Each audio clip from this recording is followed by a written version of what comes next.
Welcome everybody to our committee meeting, and we are delighted to have the Minister with us today, Minister McKenna. McKenna, thank you very much for joining us today with your staff. And I will just say who's with us, with you today. We have the Department of the Environment, Michael Martin, the Deputy Minister. We have the Canadian Environmental Assessment Agency President, Ron Hallman. And we have Parks Canada Agency Chief Executive Officer Daniel Watson. Thank you very much for being with us today, and we are very, very delighted to have you with us, Minister. I just want to say what we're going to be doing today. We have you with us pursuant to Standing Order 108-2, briefing by the Minister of the Environment and Climate Change on her mandate letter. Pursuant to Standing Order 81-4, Main Estimates 2016-17, Vote 1 under Canadian Environmental Assessment Agency, Votes 1, 5 and 10 under Environment, and Votes 1 and 5 under Parks Canada Agency, referred to the committee on Tuesday, February the 23rd, 2016. We also have, pursuant to Standing Order 108-2, study of the subject matter of Supplementary Estimates C 2015-16, votes 1C and 10C under Environment, and votes 1C under Parks Canada Agency. So there's a lot in front of us today. So thank you very much for joining us, and I know everybody's very anxious to get started, so please, you have the floor. Great. Thank you very much, Madam Chair. Members of the committee, dear colleagues, I'm obviously honored to be here today with you for my first committee appearance as Minister of Environment and Climate Change. Je suis très ravie de pouvoir vous parler. I'm delighted to tell you about the important work we have done since my appointment and explain the priorities of my mandate. We are also here to present the 2016-2017 main estimates for Environment and Climate Change Canada, as well as for the two agencies under my responsibility, the Canadian Environmental Assessment Agency and Parks Canada. As you know, we have very hardworking public servants, and I'm delighted to be joined by three of them today. On my right, I have Michael Martin. He's the Deputy Minister of Environment and Climate Change Canada. On my far left is Ron Hallman, President of the Canadian Environmental Assessment Agency. And immediately on my left is Daniel Watson, Chief Executive Officer of the Parks Canada Agency. They work very hard, and I really do appreciate all of the support that they provide me with, and as well as their staff. They will assist me in answering your questions, which I'm sure will be very interesting. On a personal note, and as many of you know, I'm the mother of 3 young children. I entered politics to make the world a better place for them, our fellow citizens, and our country.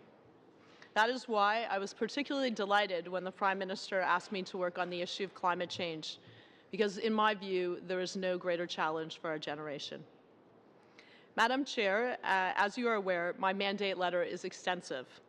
So today I'd like to focus my comments on 3 key areas: addressing climate change at home and with our international partners, the review of our environmental assessment process, and the accessibility and expansion of our national parks and marine conservation areas. On climate change, first, I'd like to highlight with you some of the key ways in which we have, in just 5 months, demonstrated our commitment to the environment and to fulfilling Canada's role in tackling climate change. Let's start with Paris. Canada went to the Paris conference with broad ambitions and great determination.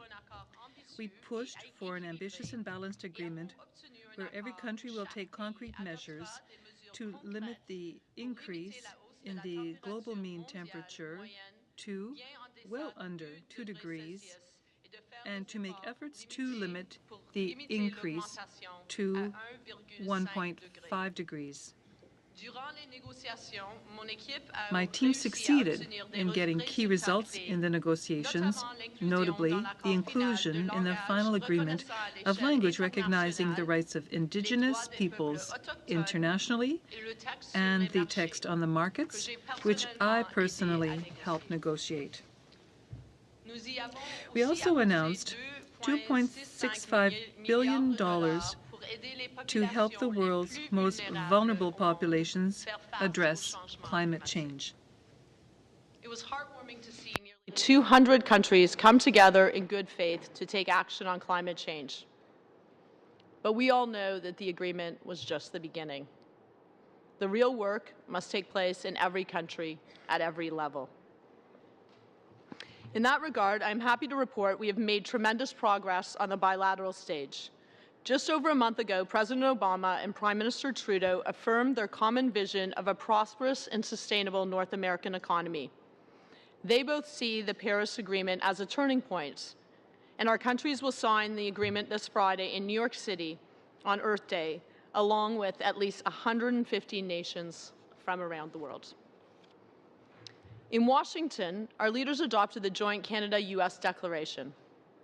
Among several important measures, it commits us to reducing methane from the oil and gas sector by 40 to 45%. That would be like taking every single car off the road in Ontario and Quebec. Taking this action on methane, which is 25 times more potent than carbon dioxide, is one of the most cost-effective ways to reduce emissions overall. Our objective is to publish new regulations in 2017. We also took action to align our regulatory standards on emissions from heavy-duty vehicles, as well as to work to phase out HFCs. These are important measures to make it easier to do business in our integrated economies. Just last week, Canada and the US were proud to endorse the World Bank's Zero Routine Flaring by 2030 initiative to address the environmental and energy security impacts of oil and gas flaring. And Canada has committed to working with the US and with the International Civil Aviation Organization to reduce emissions from international air travel and transportation. We're also focusing our efforts on the continental front by working with the United States and Mexico on an ambitious North American clean energy and environment agreement. Together, we want to maintain a consistent set of shared environmental values on our continent, including creating a level playing field for business. Il va sans dire que nos efforts It goes without saying that our efforts to be a constructive partner on the international scene were matched and even surpassed by our efforts here in Canada. Madam Chair, I am certain you will agree with me when I say that in order to meet the challenge of climate change, we need a shared vision and collective solutions. It is with this goal in mind that the government is working closely with the provinces and territories and with Canada's Indigenous peoples. In March, First Ministers adopted the Vancouver Declaration, announced the creation of 4 working groups that will make recommendations on clean technology, innovation and jobs, carbon pricing, specific mitigation opportunities, and adaptation and climate resilience. Their reports will be considered by the First Ministers in October 2016 and will be used to develop the Pan-Canadian Framework for Clean Growth and Climate Change. It is only by working together that we will enable our country to reduce greenhouse gas emissions while building a stronger, more resilient, low-carbon economy that provides good jobs and great opportunities for all Canadians. Budget 2016 made significant investments to support these objectives. This is the greenest budget in Canada's history. Throughout the budget, we see measures to support clean economic growth. This is an important recognition of the imperatives that reach through to the heart of our economy and well-being. We will support climate change mitigation and adaptation through investments in green infrastructure, public transit, and energy-efficient social infrastructure. The $5 billion investment in green infrastructure means cleaner water for Canadians as we modernize our wastewater and wastewater infrastructure. It also means helping Canadians lower their energy bills by delivering energy efficiency programs to retrofit buildings and developing building codes that include requirements for climate resiliency. We are also putting $3.4 billion over 3 years into public transit to lower emissions and help improve quality of life. Starting in 2017 and 2018, over 2 years, we'll invest a further $125 million to enhance the Green Municipal Fund, which supports innovative green infrastructure ideas for cities and towns across the country. We will work together with the provinces and territories on how best to lever federal investments in the $2 billion Low Carbon Economy Fund to realize incremental emission reductions. We will advance the electrification of vehicle transportation in collaboration with provinces and territories. We will foster dialogue and the development of regional plans for clean electricity transmission to reduce emissions. As part of Canada's participation in Mission Innovation, we will double investments in clean energy, research and development over 5 years, and work with global partners to promote cleaner energy and better environmental outcomes. We will advance efforts to eliminate the dependence on diesel in Indigenous, remote and northern communities and use renewable, clean energy as a replacement. Finally, we will invest more than $1 billion over 4 years, starting in 2017-2018, to support clean technology and innovation in the forestry, fisheries, mining, energy, and agriculture sectors that employ so many Canadians in different regions of our country. Engaging Canadians on our plans and efforts to address climate change is something I view as essential. My department is developing an engagement strategy so that all Canadians, from coast to coast to coast, can take part in our efforts to create a climate-smart economy and country. In fact, I'm delighted to announce that this coming Thursday, we will launch an interactive website to collect Canadian views and smart solutions on how to fight climate change. Not only will all Canadians be able to feed their suggestions directly to the government, all suggestions received will be immediately published online in full. So we hope citizens will be inspired by the ideas of their friends and neighbours. The website will also offer Canadians the tools they need to hold town halls to engage their communities from the grassroots. I encourage all of you around this table to join the conversation online and be part of the solution by making your suggestions or hosting a town hall on climate change and clean growth in your communities. I would also like to point out that on February 26th, I launched a public consultation period for Canada's draft Federal Sustainable Development Strategy for 2016 to 2019, and I look forward to the committee members' suggestions to help further improve it. In terms of the 2016-17 main estimates for Environment and Climate Change Canada, planned spending will be $902.1 million. The decreases in the reference levels of some programs are mostly due to funding sunsetting on March 31st, 2016. Renewed and additional funding was announced in Budget 2016. The details of those specific announcements will be proposed in supplementary estimates for consideration by the committee this year. Madam Chair, I would now like to turn to the Canadian Environmental Assessment Agency, which is also within my portfolio. The government's priority is to rebuild the confidence of Canadians in environmental assessments. That is the only way to get resources to market responsibly in the 21st century. To accomplish this, we need a process that fully accounts for the many environmental, social, and economic considerations surrounding new projects and the concerns of Canadians. We want to make sure that environmental assessment decisions are based on science, facts, and evidence, and serve the public interest. And we need to work in partnership with Indigenous peoples to ensure their rights and interests are respected. The review of the environmental assessment process will take time. That is why we have put in place interim principles to guide the assessment of major projects. These principles mean that no project will need to go back to square one, that decisions are based on science and traditional knowledge, that meaningful consultations with communities and Indigenous peoples take place, and that we take into account direct and upstream greenhouse gas emissions. I look forward to working with the agency, my colleagues, provinces, industry, and other stakeholders on this important review, And I'm pleased to note that Budget 2016 proposes to provide $14.2 million over 4 years to support the agency's activities and increase its capacity to undertake more consultations with the public and Indigenous groups. This additional funding will be reflected in future estimates documents. Currently, the planned spending for the agency is marked at $30.9 million during 2016 and 2017. This is consistent with funding levels for the last fiscal year. Madam Chair, I would now like to bring your attention to the important work that is being done by Parks Canada and point out my priorities for that portfolio, which I know so many Canadians enjoy, especially as summer approaches. I'm sure everyone will agree with me when I say that our national parks, marine conservation areas, and national historic sites connect Canadians with their natural heritage. My priorities are to preserve and expand our national park system and marine conservation areas while respecting their ecological integrity.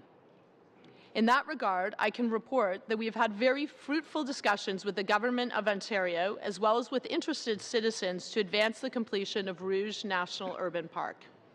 I hope that we will soon be able to make an announcement. And of course, you will have noted that Budget 2016 provides $42.4 million over 5 years to continue developing new national parks and national marine conservation areas, including the Lancaster Sound National Marine Conservation Area in Nunavut and the Thai-Dene-Nene National Park in the Northwest Territories. Nous sommes également en train d'élaborer des We are also in the process of developing programs and services to allow more Canadians to enjoy our national parks, marine areas, and historic sites. In this respect, I am delighted that the 2016 budget includes, for Parks Canada, $83.3 million over 5 years to allow free admission for all visitors. I'm sure, Madam Chair, that all the committee members will agree that this is an excellent way to celebrate our country's 150th anniversary and encourage new citizens and youth to learn more about our natural environment and our history.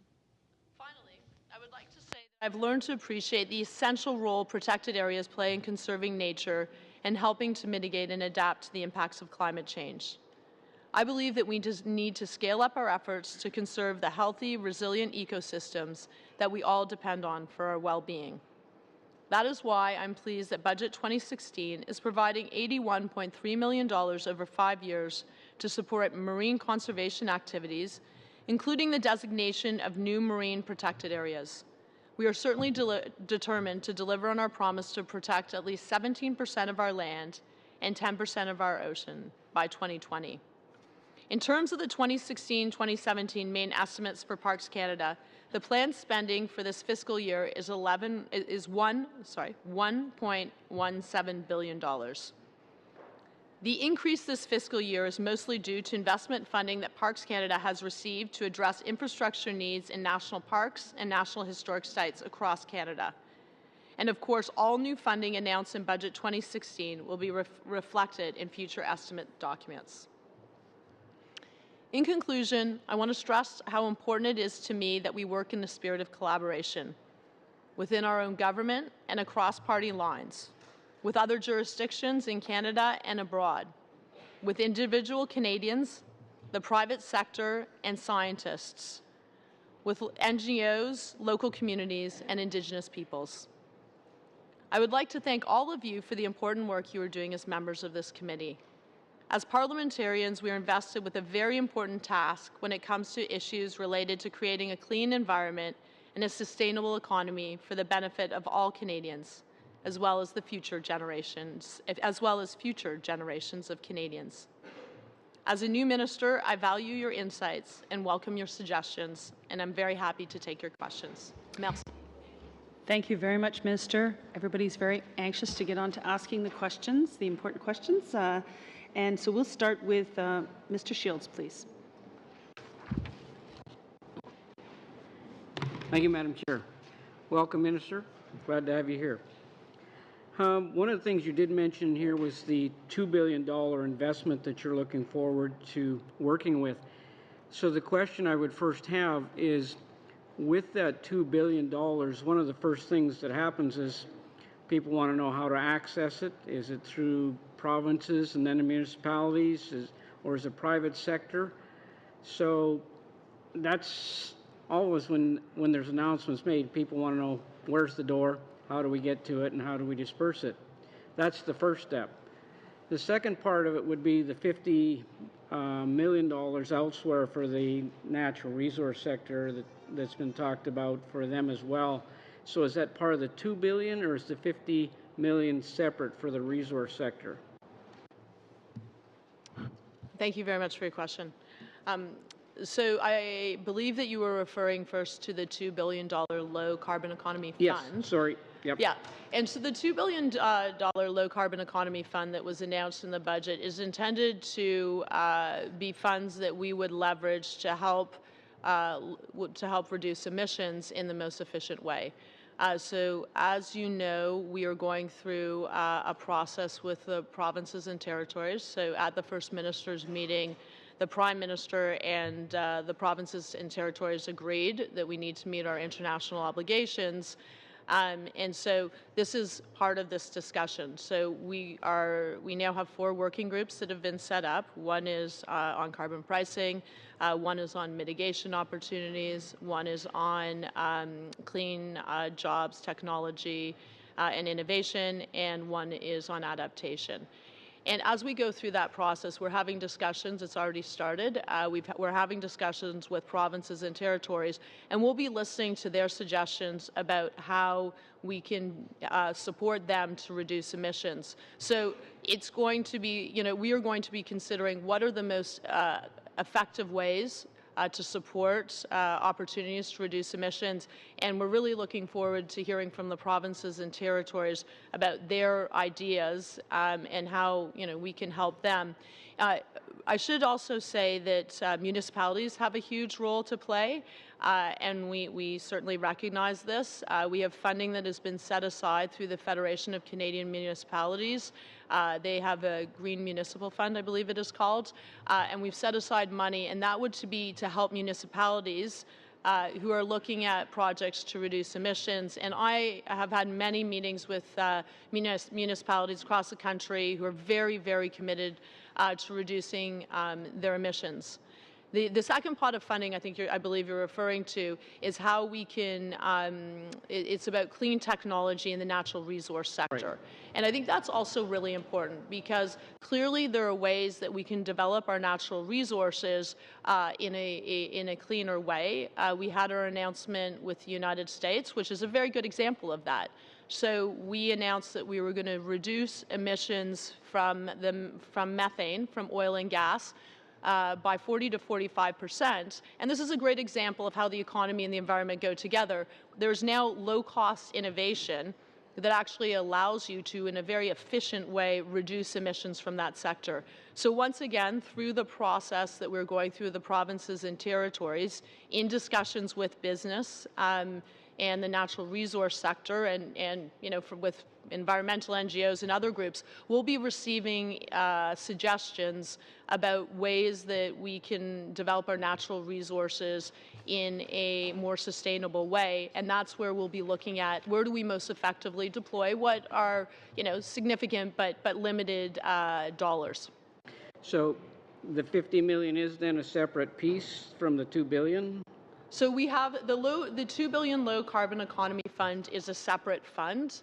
And then we also have money for clean tech, which is part of the budget. There are different pieces for the clean tech, and then also looking at the natural resource sector and how we clean it. And that's important in the sense that people understand, when you're looking at numbers and where you can apply. Yep. And it's interesting you mentioned the municipalities because the big city guys, as I was Vice President of Alberta Municipalities Association, they're getting to be a stronger and stronger voice and work very closely together. So to have them at the table, I know you're working with the provinces, but the major cities in this country are beginning to have a very strong voice and probably some movement as you identified. So I hope the municipalities, and OFCM's there, but that group out there on this entity as their own, I think needs to be part of this discussion. Madam Chair, can I respond? Yeah, we have 1 minute. Thank you. So I think that is an excellent point because there's been a lot of focus on the provinces and territories, but approximately 40% of the emissions that we have are within the control of municipalities.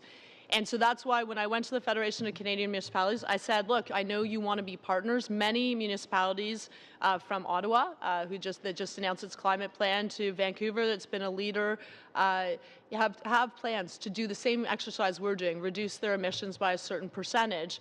And so I've said I would really like to see every municipality have a plan where they are going to, in a very systemic way, look at how they are going to reduce emissions, and then come to the federal government with suggestions about how can we support these initiatives. They're going to have real reductions in emissions. What are the types of projects? So that is something that is absolutely on my radar, and thank you very much for bringing that up. Thank you very much. Mike Bossio. Thank you so much, Minister, for being here today, as well as your staff. We appreciate you coming out to meet with us. Our committee has just spent a number of meetings studying the FSDA and the FSDS. One of the key deficiencies identified has been making government more accountable around the FSDA and SDGs. It has been suggested that we need to legislate the government must use the 3 pillars of social, economic, and environmental consideration be given in all decisions of program development or projects. That we should legislate that long-term objectives be established, and then short, medium, and long-term targets and goals be set to meet these long-term sustainability objectives, and that these goals and targets should meet the requirements of the SMART process. That we should take a whole-of-government approach and create a central agency, for example, elevating the Ministry of Environment and Sustainable Development to a sustainability, or like Wales has done, the Minister for the Wellbeing of Future Generations. As well, that we should increase the enforcement capability of the Environment Commissioner or Sustainable Development Commissioner, whatever that title may be, to enforce the compliance with stated goals, and also to create a forward-looking agent to hold government accountable to the long-term objectives for, once again, for the well-being of future generations. Can you please share your thoughts on these objectives and on these proposals? Thank you very much, and I appreciate all the hard work. I know the committee has been looking at our SDSG strategy and providing, looking at different options. I know that I had a chance to read David Boyd's submission. I think you referred to many points that he raised. So I'm certainly interested in hearing about how we can improve it. So you will laugh, possibly, but if you ask any of the members of Cabinet, all I do is tell them that we need a whole-of-government approach when it comes to tackling climate change and making sure that we have, strategy in place that shows that we are a leader. And that's what we want to be, and it's challenging. So, certainly looking at what are the opportunities across the board to bring together different departments. I think as part of the SDS strategy, I think we have close to 40, or we maybe have more than 40 departments that are involved. And so it is a bit of a challenge. I think everyone is extremely committed to looking at how we can do better, but it's something that requires work. What we did this year, and as I say, the report is not perfect. That's why it's a draft, and I certainly appreciate, the feedback of the committee. We did link it with the UN Sustainable Development Goals.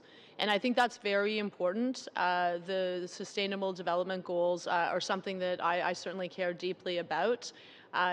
They obviously go beyond just environmental goals. I mean, they talk about tackling poverty, and the Sustainable Development Strategy, the Act, is looking at how does government across the board tackle environmental issues. So it's not necessarily a perfect fit, but there are certainly goals that are aligned with what government is doing. There could not be a better example than climate change. That is certainly cross-cutting, and it fits extraordinarily well with the Sustainable Development Goal to tackle climate change. So I certainly welcome suggestions and comments, and I know the Commissioner has appeared here. So I'm looking forward to hearing from you. We also have public consultations that are ongoing across Canada to receive suggestions from all Canadians, and I'm very active when I meet with when I meet with anyone, when I meet with business, when I meet with environmental groups, when I meet with Indigenous groups, when I meet with climate activists, when I meet with youth, I say, please provide your suggestions about how we can strengthen what government is doing and really be a leader. Any time left? Yeah, you've got 2 minutes. Okay, great. So I'm really proud of our government's moving forward on climate change and beginning to establish a carbon pricing mechanism for energy and carbon. But the elephant in the room that many don't talk about is consumption itself. So carbon is one piece of the climate change model, Sustainable Development Goals. To me, consumption is the core of the issue around climate change, and carbon pricing is the first time that we're actually pricing the consumption into our economic model. What do you feel is the next area of consumption that we should consider pricing into that economic model? Well, thank you for that, because I agree it's an important point, and carbon pricing is key.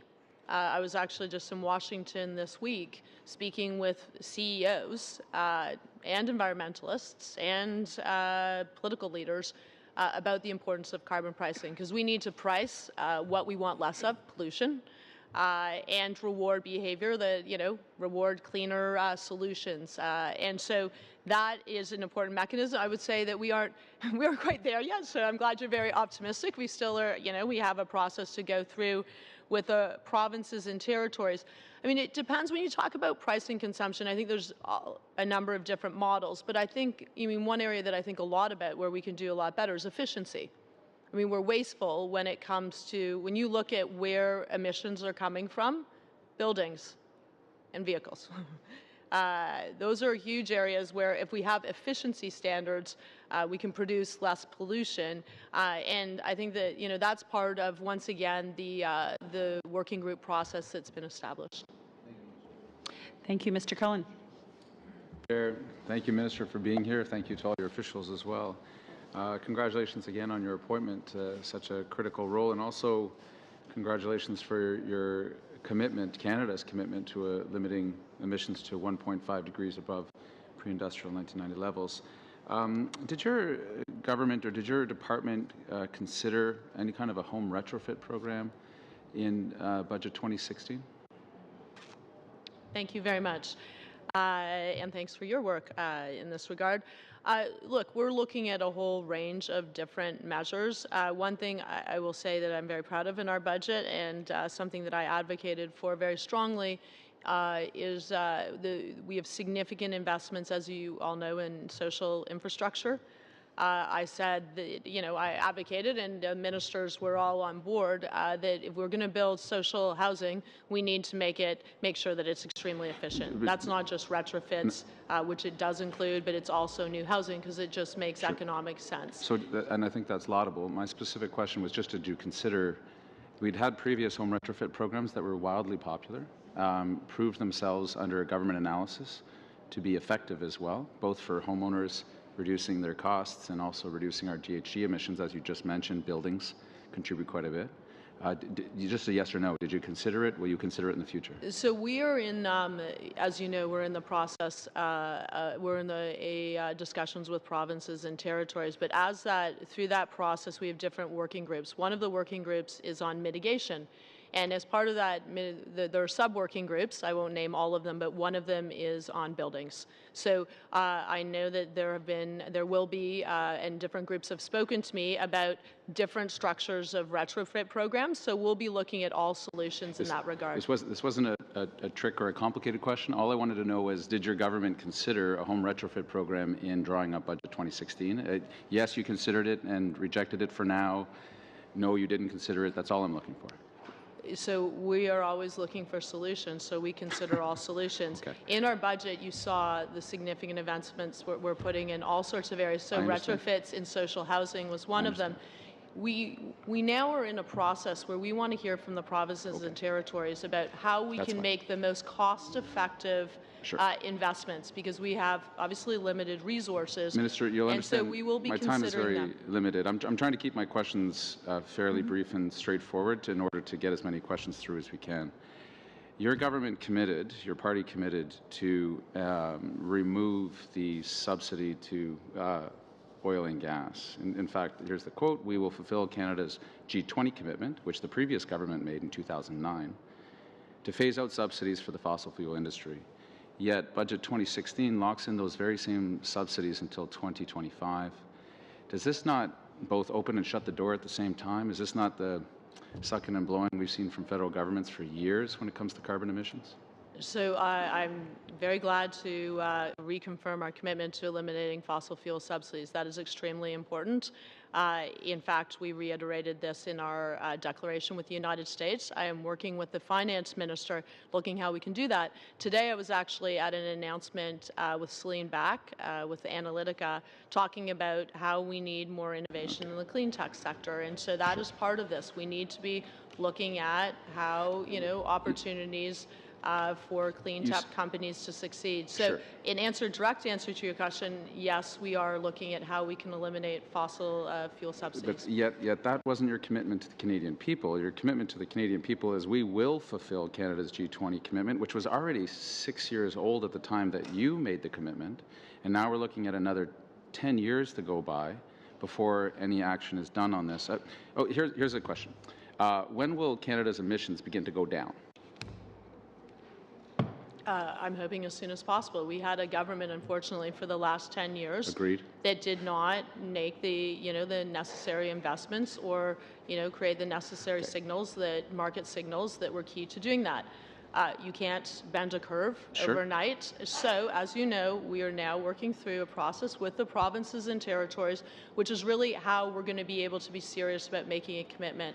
I have always said that Canadians expect a plan. Okay. And we are developing that plan, which includes putting a price on carbon, which includes looking at specific opportunities to reduce emissions through the mitigation working group. So any suggestions would certainly be welcome in that we have regard. many. So somewhere between not overnight and as soon as possible isn't much of a date. Canadians do want to know when that curve bends.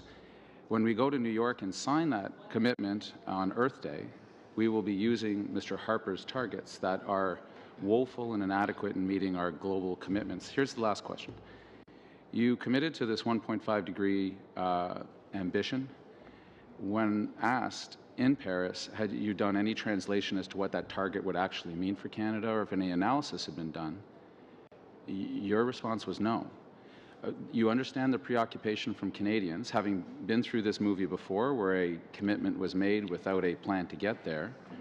Why was no analysis done before Canada signed put its signature on a 1.5 degree emission curve? So I was very proud to be part of the Canadian delegation in Paris. I was very proud that we worked very constructively with other partners in the international community. We know that we need to reduce our emissions below 2 degrees, striving for 1.5. That is what we worked extremely hard to get 195 countries to agree.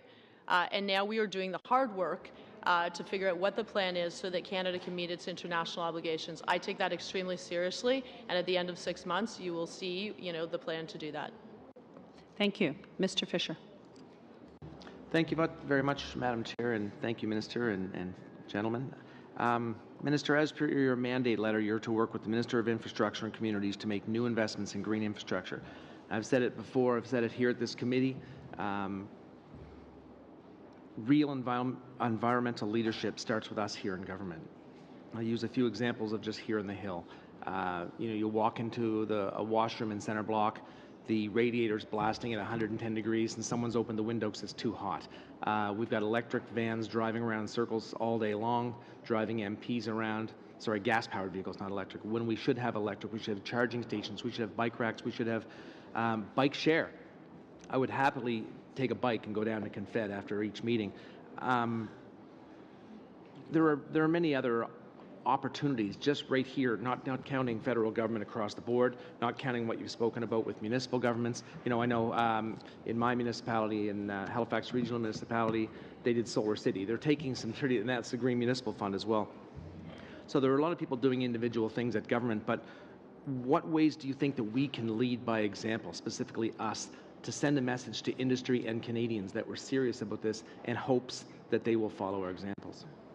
Thank you very much. That is a really critical question. Nothing drives me crazier than the example you said where you've got a furnace blowing and it's so hot that you've got the window open. We know we can do a lot better.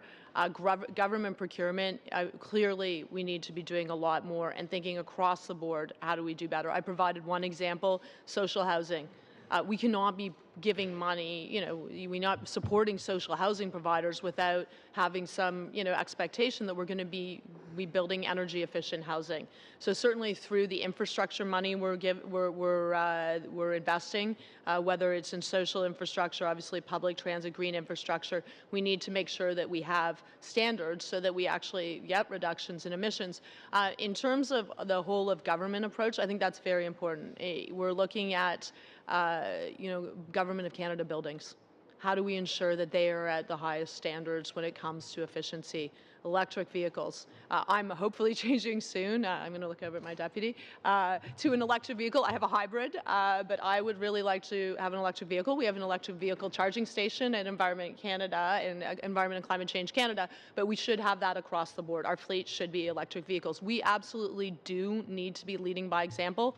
Very personally, on a personal note, I'm a huge cyclist, so it just drives me crazy that there are no bike racks out in front of Parliament Hill, because I think that if you have them out there, people will see, they'll be reminded that it's actually faster to get around, often by bikes. I'm happy to lend you a bike, Darren.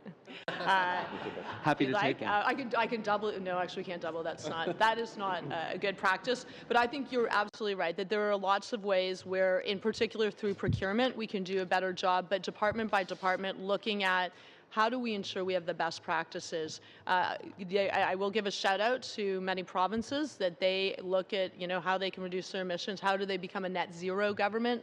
I think that there are certainly ways we could do better. I'd be very interested in hearing the committee's view in this regard. The good news is we also, as part of the working group process with the provinces and territories, as part of the mitigation working group, there's a sub-working group on government procurement where I'm going to be challenging our government to look at what are we doing. Good, that's great. Do I have any more time, Madam Chair? Do? Yep. Okay, so 2 minutes. if your job is to protect Canada's fresh water by using education, geomapping, watershed protection, and investments in better wastewater treatment, and you're committed to setting higher air quality standards, you probably know I've introduced my private member's bill, have to put a plug in for this, the National Strategy for Safe Disposal of Lamps Containing Mercury Act. My bill requests that you work with provincial and territorial governments across Canada to develop a strong strategy to keep mercury out of our waterways and our air. Can you let us know here in the committee what other measures you're taking that would complement this strategy? Well, thank you very much, and I appreciate your bill. We are studying the bill. Clearly, that's something that the safe disposal of mercury-containing lamps is a very important issue. Look, we're looking at all, a variety of different ways that we can reduce, wastewater. As you may recall, one of the first things I had to address was the issue of wastewater disposal in Montreal. That was a really tough file, but why was I having to make a decision which was the best decision based on the science? I had to do it because the infrastructure was just not there. So I think you've seen the commitments on infrastructure in terms of fresh water. We have a number of different programs. I'm happy to follow up with you. I think I'm going to run out of time here. You've got within the minute. You're okay. And air quality, certainly something also that we are, that we look at all the measures that we can be taking to ensure that we have, cleaner air. I think that, in terms of specific measures, probably my deputy can talk more about some examples. But I certainly appreciate when we get, thoughtful suggestions from parliamentarians about things that we could be doing better, because this is both water, air, very big priority for the department. We are out of time now, so maybe if somebody wants to pick up that line of questioning, we can carry on with that later, if you don't mind. Okay, Mr. Aldag. Thank you. I have some questions. I'm going to start with parks, something that's near and dear to me. And so I was really excited to see that our campaign commitment to providing free access to national parks and historic sites in 2017 is there, and that we've put in $83.3 million over 5 years. for allowing free admission both in 2017 and then I believe it's for students beyond for the 5-year period. I did have the chance to be in Banff Lake Louise, a place that I'd spent some time in my career last weekend, or 2 weekends ago. And the question I have is that as we prepare for the free admission, what sort of thought is also going into maintaining ecological and commemorative cultural integrity of our parks and sites? And we have some time to prepare for 2017, but I know on a summer's day in Lake Louise, there's not parking already. And I'm just wondering, with the money that's coming, if there'll be any opportunities to mitigate perhaps increased visitation. Like I say, I'm not criticizing. It's a wonderful thing that we're providing access, but simply what measures will we be able to take as Parks Canada to mitigate some of the perhaps renewed interest in parks and sites that will be generated in 2017 and hopefully beyond? Great. Well, thank you. And thank you for all of your work over, I don't know how many years, a lot of years. You maybe don't want to say. 32. On parks and historic sites, as you reminded me. Look, we're very excited about... By the way, his birthday was yesterday. Oh, we sing happy birthday already? Yeah. I can't sing, so I won't do that. We were very excited. I was very excited that as part of my mandate letter and as part of Budget 2016, we announced free access to national parks for our 150th birthday. I could not think of a better way to celebrate the beauty of Canada than through free access. I think you raise an important point for some parks. So as you say, some mountain parks already have a large number of visitors. We have some parks that see less than 100 people a year. So there's certainly a huge variety of parks. I was in Banff National Park where I made a really exciting announcement about support for infrastructure there. And we had a discussion about this. And I think it's important to have discussions about how do we do, as you say, maintain the ecological integrity of our parks, which is paramount. At the same time, getting more people out to our parks to enjoy them, not just because it's free, but getting to see them and then a lifelong commitment to coming to our parks.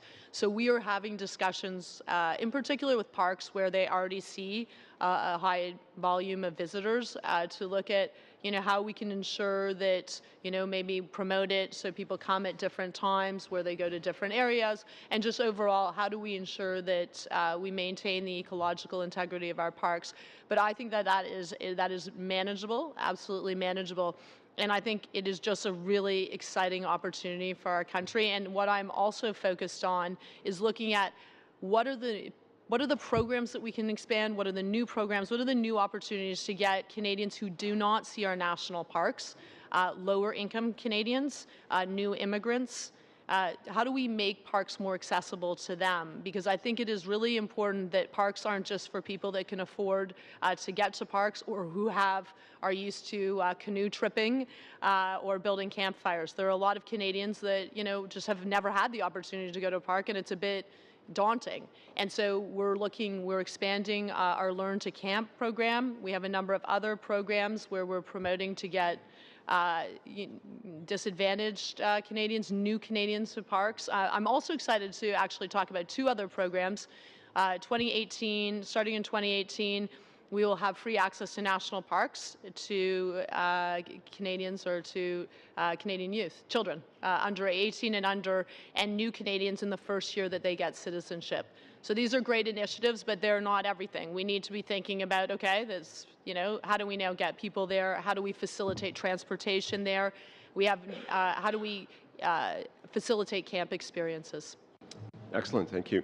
Very exciting programs, and I encourage you to continue with them. And I know Canadians will thoroughly enjoy the parks and sites of 2017 and beyond, as they have for more than 100 years.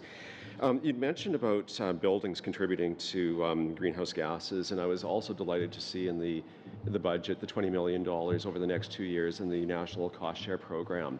And just a quick question on how the agency is ramping up to deliver those funds to the third-party historic sites. I've had great feedback already from the network of sites, and they're saying it's so nice to see the government, to what Mr. Cullen had raised, a specific segment of the built heritage actually having investments made so that they don't have to be knocked down, or we can actually retain these architectural gems that we have across the country. So just if you have a comment or two on on how we'll be dealing with the investment in our built heritage. Just under 1 minute. Thanks. Well, I'll say something quickly, and then I will pass it on to the head of Parks Canada. I mean, certainly national historic sites. Sometimes we forget about them in all our excitement of talking about parks. They are very important to us. We are putting significant investments. It is important that they're not falling down, and that we encourage Canadians to get there. But maybe on the specifics, I will pass it on. Thank you very much for the question. This is an area that's been a great interest to provinces, municipalities, and some other players in the country for a long time, as you may well know.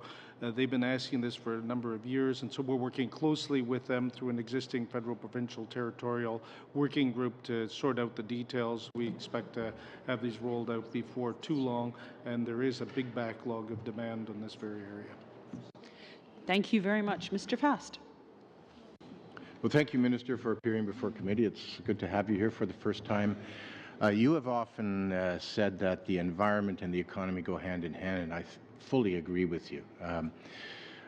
As you move forward with your commitment to impose carbon pricing on Canadians and on the provinces and territories, have you given thought to how you're going to ensure that you maintain a level playing field for Canadian businesses vis-a-vis their competitors around the world?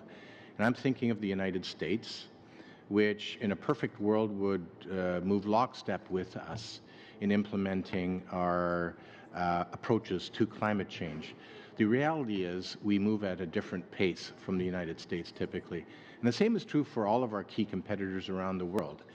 And I have spoken to many Canadian businesses who appreciate that Canada has to do its part to address the environmental challenges that face us, but they are deathly afraid that the playing field will be dramatically tilted against them if Canada moves forward with aggressive climate change policy, and specifically carbon pricing, if in fact some of the other key competitors do not follow suit. So what I'd want to hear from you is, what is the approach you'll be bringing to the table to assure our businesses they will continue to be able to thrive within the global market? Thank you for the question. I won't make any jokes, just so we're good. I learned my lesson. So carbon pricing is clearly a key part of the First Minister's process. The First Ministers all endorsed carbon pricing. I actually have discussions with Canadian business, and they say, please go ahead with carbon pricing. It is a most efficient mechanism to reduce emissions and foster innovation. And in fact, we already have an internal price on carbon. And just last week, before I went to Washington, where I spoke, Canada is a member of the Carbon Pricing Leadership Initiative, the Mining Association of Canada endorsed carbon pricing. And I should point out that the members of the Mining Association of Canada that called for carbon pricing include Suncor, include Shell. So clearly a signal from the business community in Canada that this is something we should be doing. Internationally, there's a lot of good progress. Well, actually, I should also talk about the leadership of the provinces. So with the leadership of the provinces, more than 80% of Canadians will be living in a jurisdiction that has or will have a price for carbon. That BC and Alberta have a tax. Ontario will be joining with Quebec and California in a cap-and-trade system. So, we already have carbon pricing, so I think the question is, how do we ensure that it's across the country and that it actually reduces carbon pollution? Apologies, because my time is short. My question was, how will you ensure that Canadian businesses will not now be playing on an unlevel playing field once carbon pricing policies have been imposed on them? So I think you do that in two ways. So one is working internationally. In next year, 2017, China will be introducing a cap-and-trade system. When China does that, that's a game changer, because most companies, businesses are looking to do business in China or doing business in China. So that is a very, very important signal. Absolutely, we need to consider competitiveness. I would say, it will make us companies more competitive if they reduce pollution, because we have 195 countries that have signaled that they are moving to a lower carbon economy. But I've always said we need to be thoughtful, and that is why we are sitting down with provinces and territories to discuss carbon pricing, to understand the different systems, to understand concerns from business, from provinces and territories. Businesses have the opportunity and have said that they will be providing submissions to different working groups, including the carbon pricing working group. So I'm very interested in discussing this with them and looking at what are the different measures you can take to address what carbon leakage. I think that we will design a good system that addresses that, but ultimately makes us more competitive in the future. Okay, I thank you for that, and I hope you do listen to the provinces and territories, because many of them have carbon-intensive, trade-sensitive industries that have to be protected. And these industries generally acknowledge that they have to do their part, but what they don't want to do is compete on an unlevel playing field. I did want to challenge you. I'm glad you mentioned the Mining Association of Canada. I was aware that they would be actually supporting carbon pricing, but they made it conditional. It was a very clear position. That was a revenue-neutral carbon pricing regime. Are you able to commit at this table, based on the request and a commitment made by the Mining Association of Canada, that whatever carbon pricing mechanism you will implement will actually be revenue neutral, truly revenue neutral, not an Alberta type of revenue neutral, but truly revenue neutral? 30 seconds. So we are very excited by the Mining Associations of Canada's support. As we have said, we were working with the provinces and territories. It was really up to the provinces and territories to design the system that meets their needs. So as you said, provinces and territories don't want things imposed on them that aren't going to make sense. So I trust the judgment of the premiers, provinces and territories, to design a system that they think is the most effective. Perfect. Thank you for that. Good timing. Mr. Amos. Thank you, Minister, for coming. Thank you to the officials. This is really exciting. It's a real privilege to be able to ask you some questions. I guess I'll start off looking for a bit more meat on the bone around the environmental assessment review process. I think there are a lot of Canadians who feel as though if there was a signature challenge of the previous government, it was the devolution of authority onto the provinces around environmental assessment, and an unwillingness to be serious about ensuring the projects are promoted sustainably.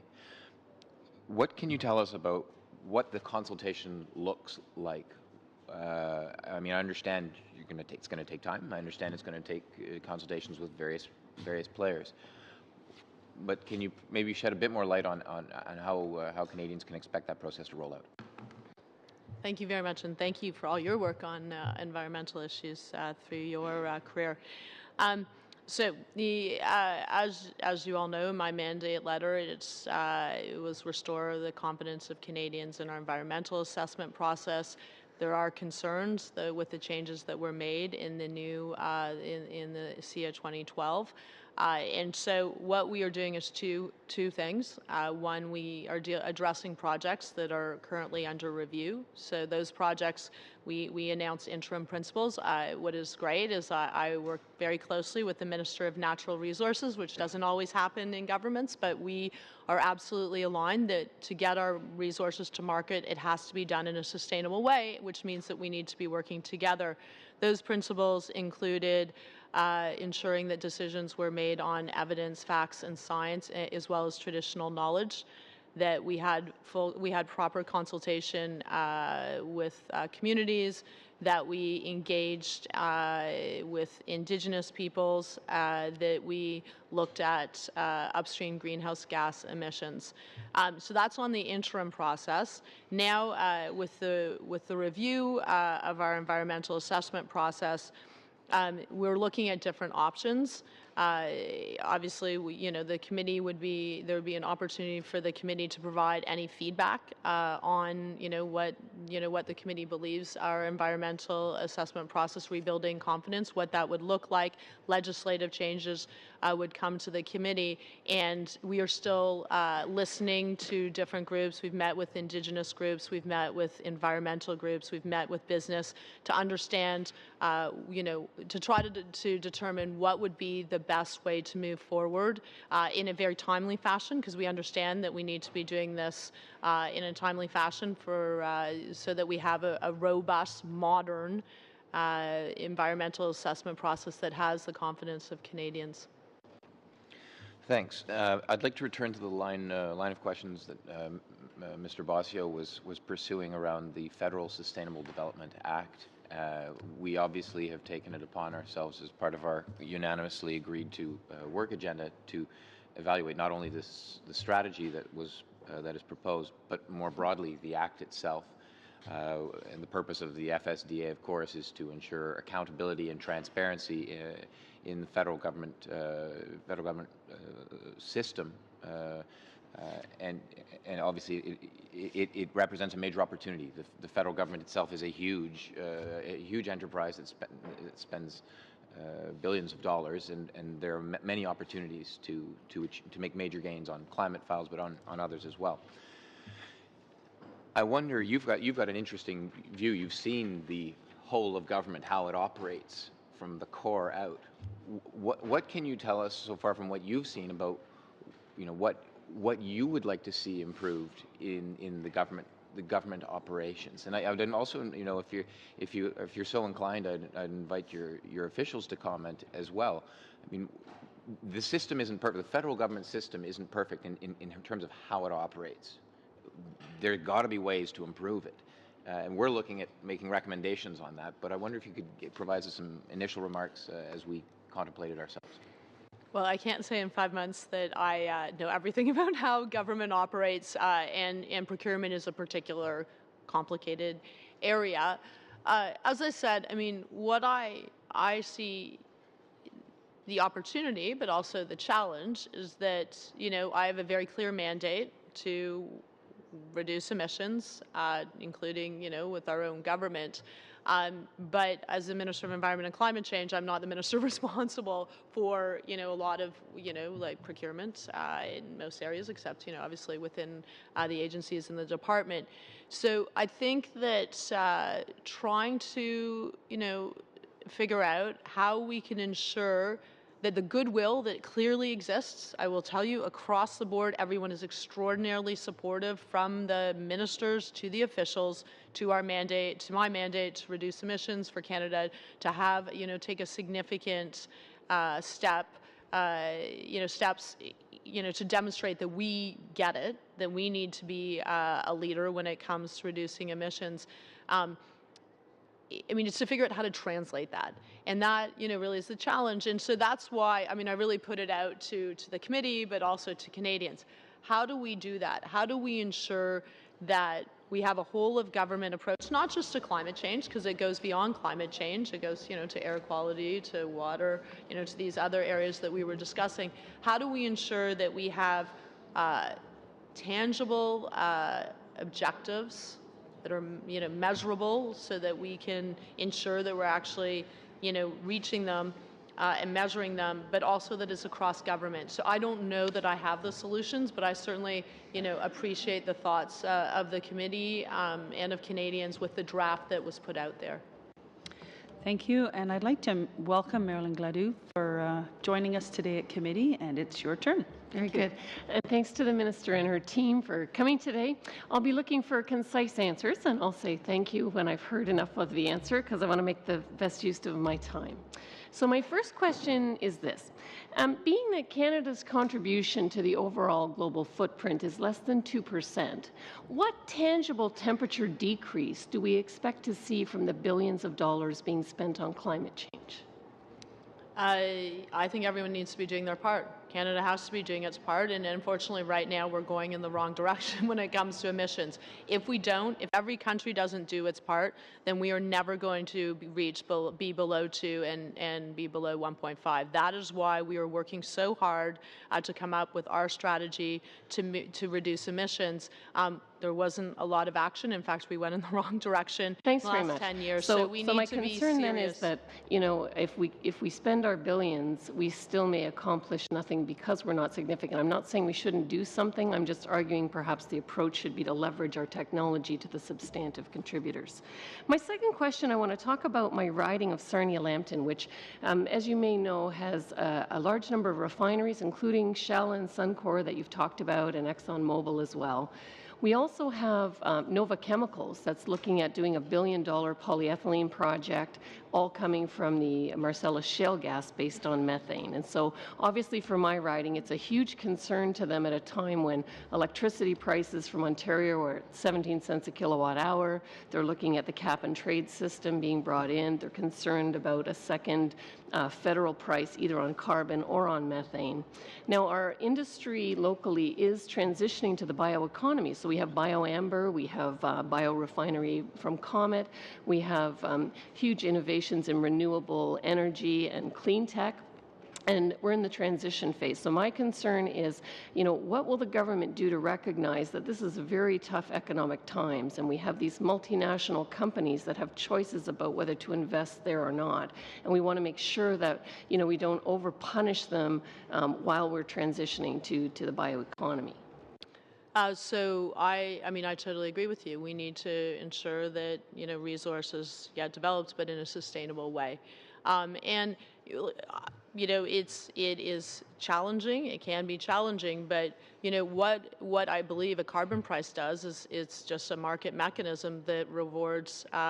It prices what we don't want, which is pollution, and if you can reduce the pollution, then it's cheaper. So I think that's the proper type of incentive. As I've said, I'm working with the provinces and territories. I'm very interested in hearing from business, their perspective, as well as environmental NGOs, as well as Indigenous leaders, as well as all Canadians, about how we go forward. But this is a huge opportunity for Canada.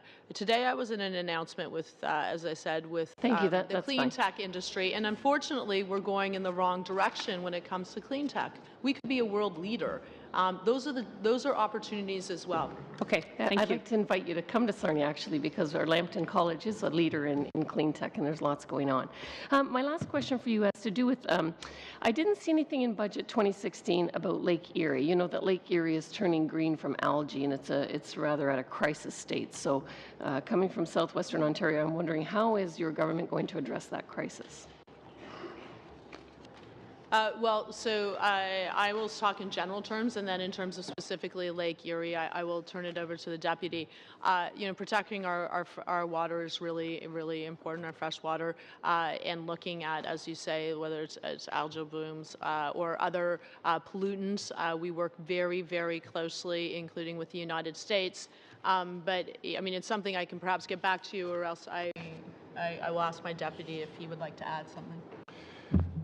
Thank you. Madam Chair, there was a specific commitment in Budget 2016 to renew funding for 1 year for Lake Erie.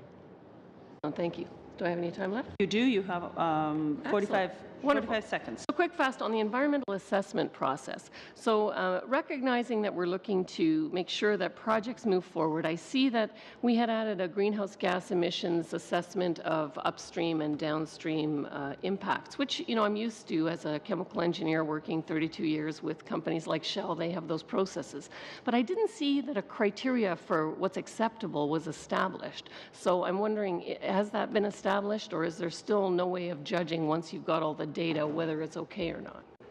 So when we do environmental assessments, we do assessments based on the science and the facts.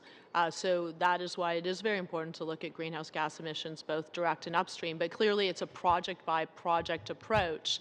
And then there's a determination of significance by the Environmental Assessment Agency. So project by project, we will consider what the greenhouse gas emissions, both upstream and direct, are in order to inform my decision.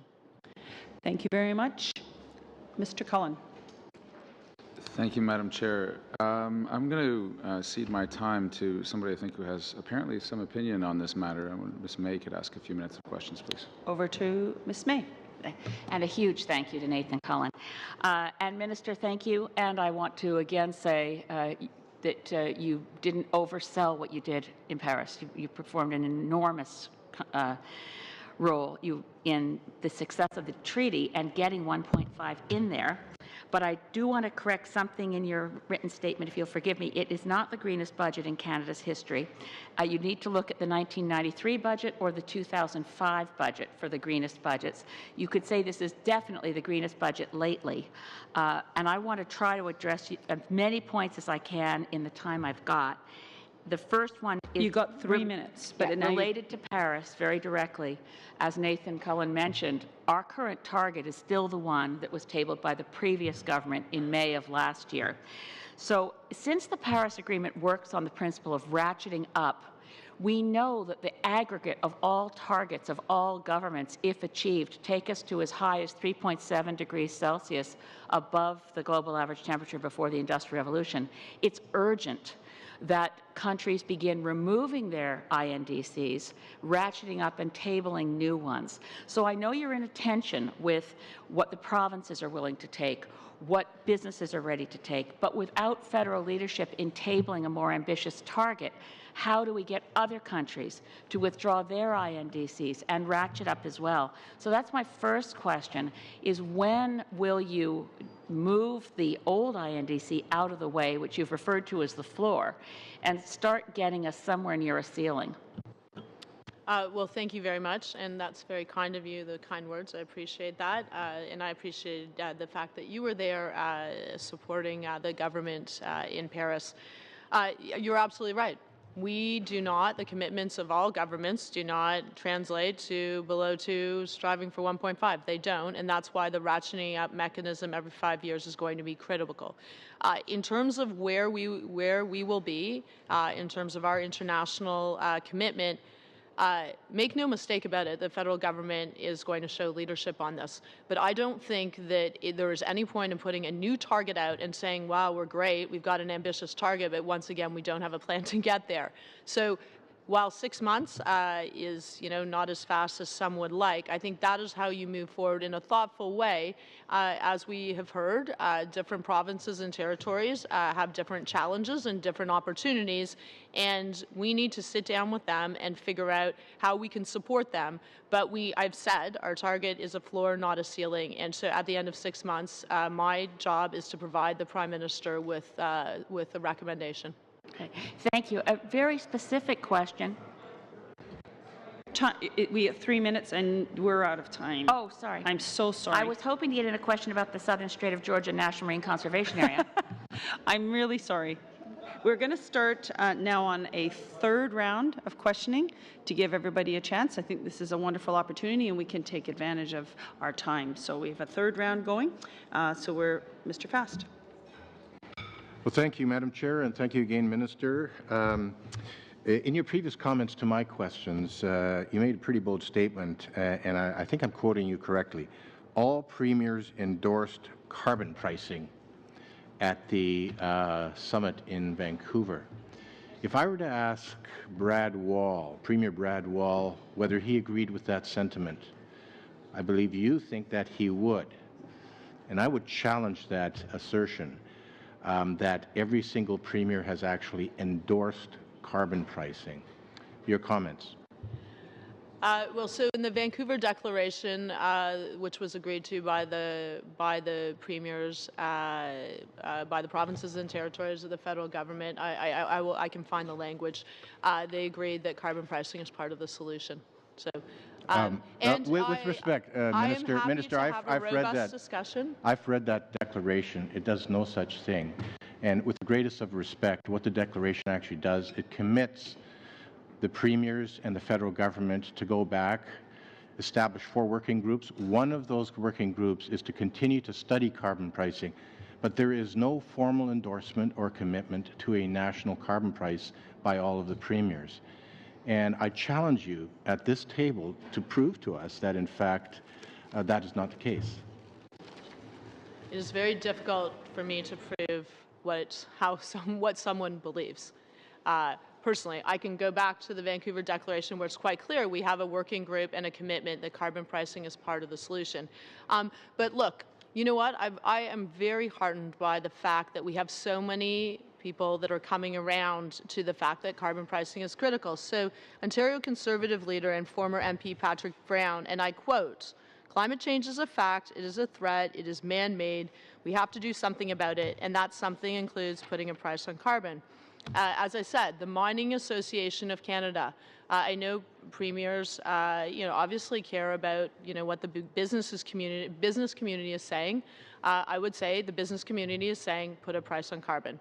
I was out, as I said, I was in Washington. I was with the CEOs of leading companies, including energy companies, and they said put a price on carbon. We are so heartened to see Canada's leadership.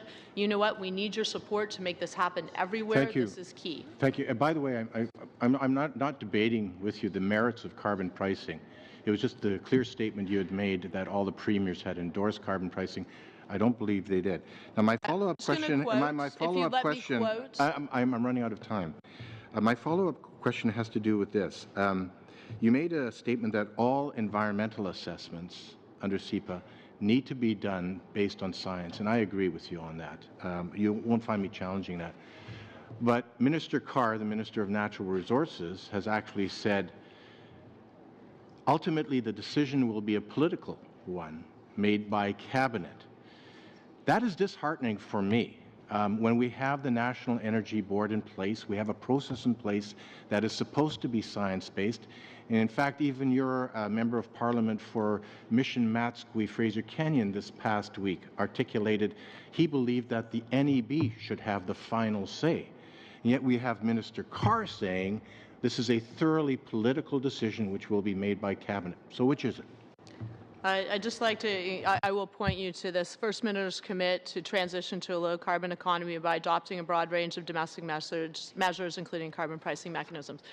To your point about environmental assessments, when there's an environmental assessment, I am tasked, or the Canadian Environmental Assessment Agency is tasked to providing a report and looking at, what are the significant environmental effects. Assuming there are significant environmental effects, then a decision, needs to be made, and ultimately it will go to Cabinet.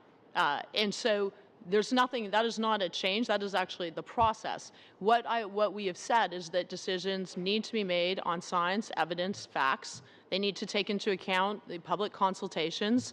They need to take into account the views of Indigenous peoples, engagement with Indigenous peoples, and they need to consider the greenhouse gas emissions, both direct and upstream. Well, Minister, when Minister Carr says this is going to be a political decision, by definition, it means you're going to go off science as the basis for that decision. And that should be of concern not only to you, as the minister responsible and who's committed to science, it should be of concern to all Canadians that decisions that go through a thorough scientific-based process, at the end of the day, are based on politics. And that is a frightening thought. I would say that it's a surprise, given that the previous government's decisions were generally based on politics. However, I will say that decisions there's an environmental assessment process where they look at the facts, the evidence, the science, consultations. We are looking at upstream greenhouse gas emissions and the overall impact. Assuming a decision is made that there's some significant environmental impacts for major project decisions, so for a particular decision, then it is up to Cabinet. Cabinet makes a decision considering all of the facts. You just read at the end of the time there. Okay, thank you very much. Mr. Gerritsen. Madam Chair, and welcome, Minister, to our committee meeting. I just want to start by saying that I'm extremely delighted by the fact to hear that there could be more effort put towards leading by example, in particular around the Hill. As somebody, my wife and I are on our second electric vehicle, and it's so discouraging when I drive up to the Hill here and see that there isn't a single electric charging station. In addition to that, I live in a brand new building just built in Ottawa that doesn't have an electric car charger in it. And if we're going to be projecting this onto the private world, we have to start leading by example, and I'm extremely delighted to hear that you're committed to that. My questioning was going to center around carbon pricing, but I appreciate the fact that a lot of it has already been discussed, and notwithstanding the fact that you indicated already that you are looking forward to the provinces coming together with a model, I'm wondering if you have any sense as to what form that carbon pricing will take.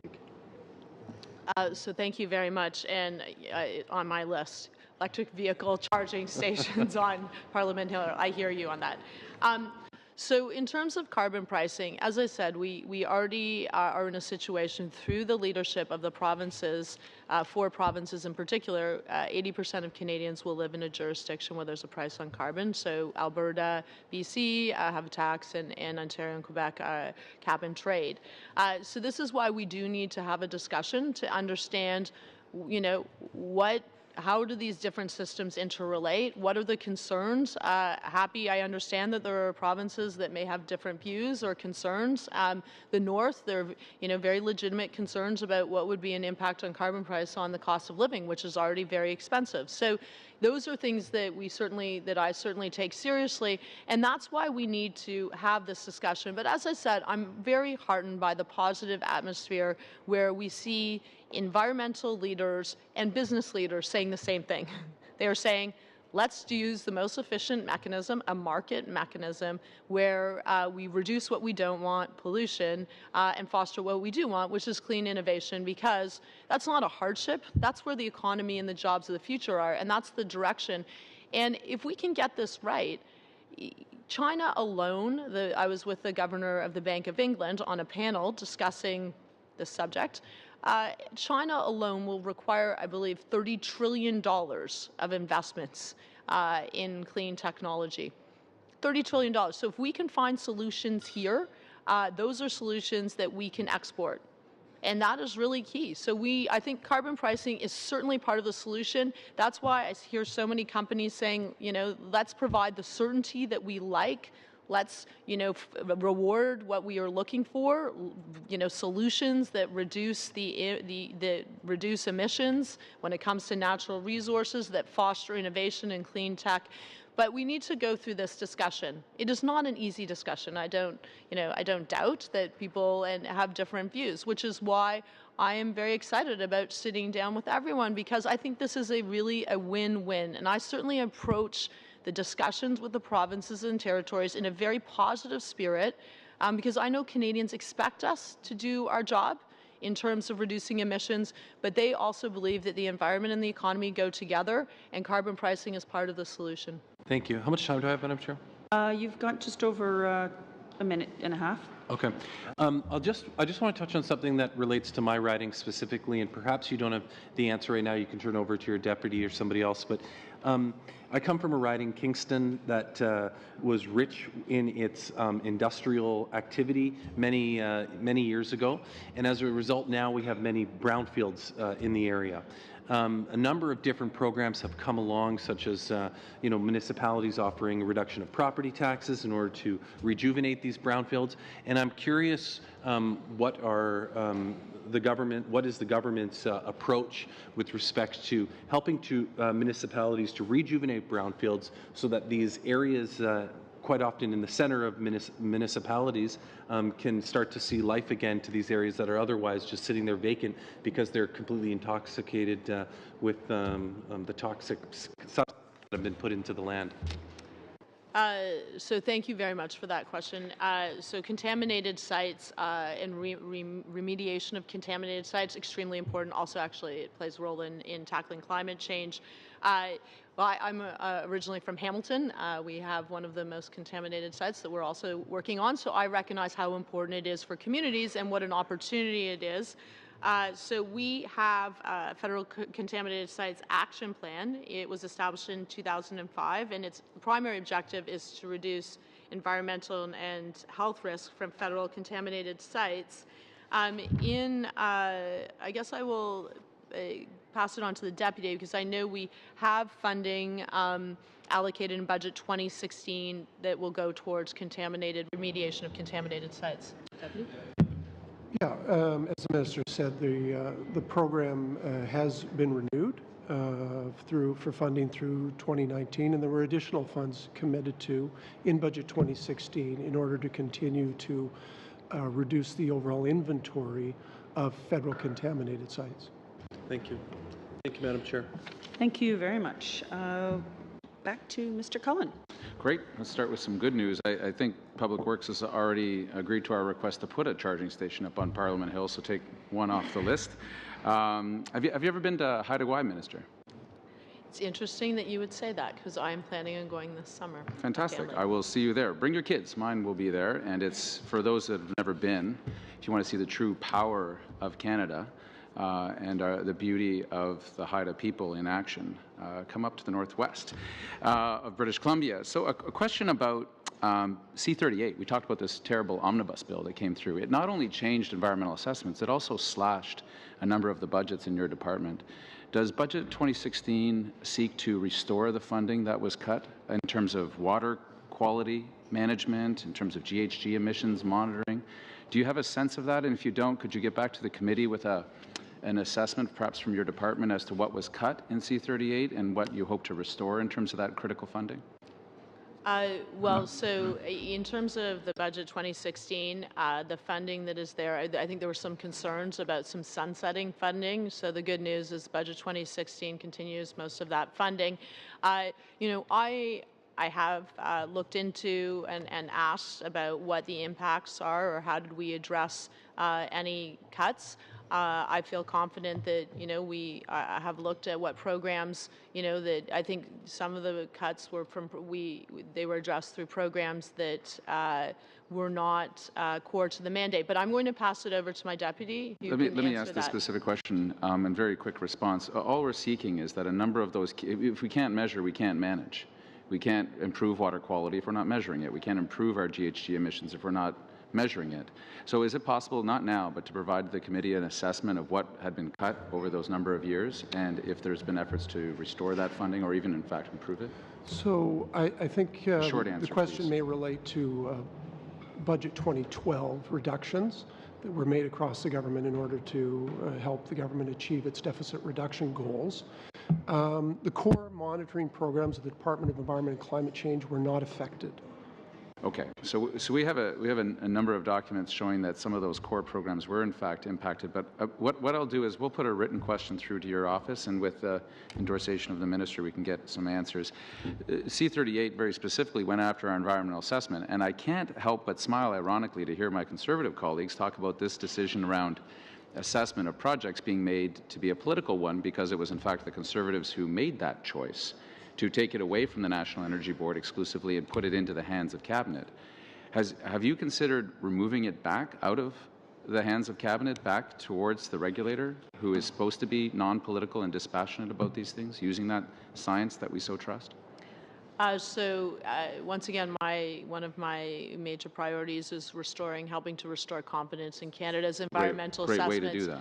Well, we are going to be going through a process where we will receive comments about what is the best way forward, how do we modernize the system, how do we rebuild trust, how do we ensure that we are making decisions based on science and evidence. And I think that I'll be very interested in hearing the views of the committee in that regard. So hear my view on this. The fact that the Conservatives under Mr. Harper chose to make this decision inherently political and now decry it is a level of strangeness I can't approach. Yet moving it back away from the hands of Cabinet would be going a long way to restoring the public's faith that the arbitrator is impartial as opposed to political in making these decisions. You mentioned that GHG upstream impacts will be considered. Why not downstream? Well, I mean, I think that, first of all, we're looking at direct GHG emissions. We're looking at upstream GHG emissions. Downstream GHG emissions are actually addressed through, they're going to be addressed through mitigation in many of the different working groups.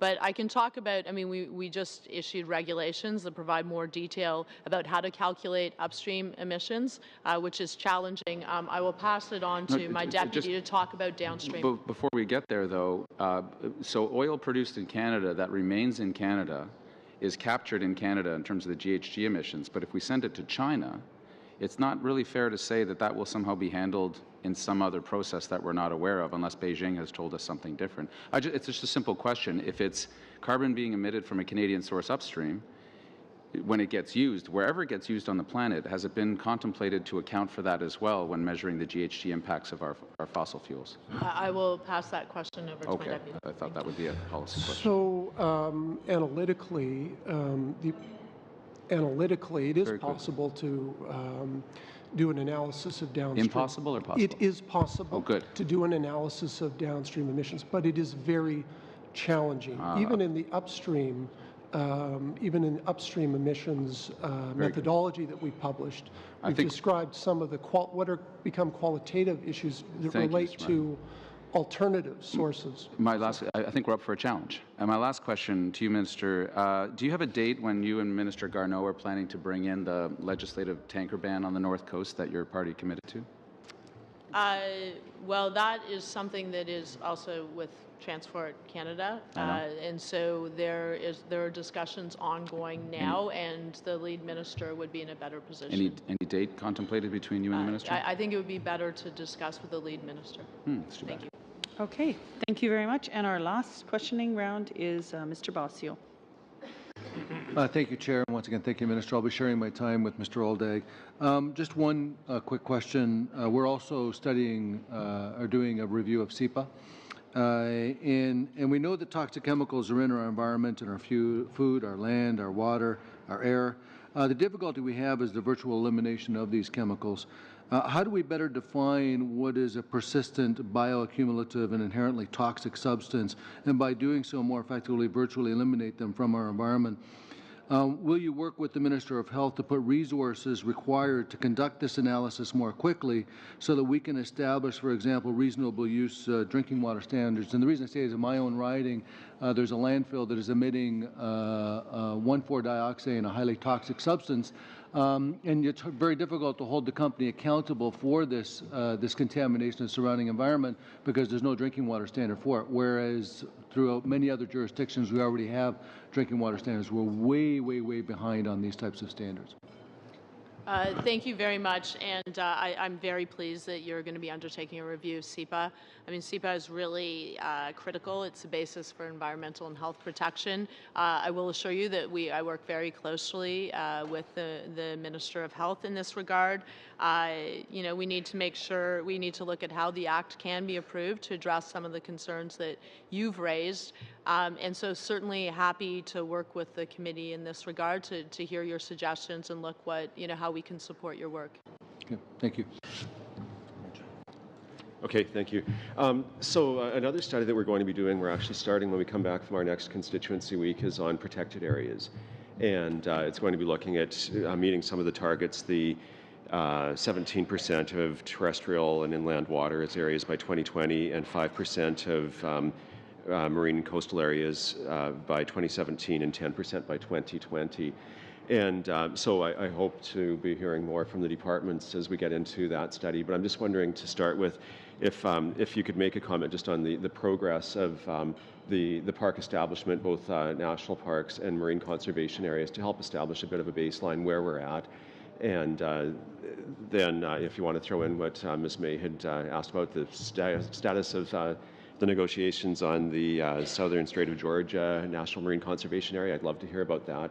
And the final piece I'll throw is, actually there's two other pieces. One is just the level of funding you'd mentioned. I think it's $43.3 million over 5 years to help with the establishment process. And is that going to be enough on the park side to continue along the agenda?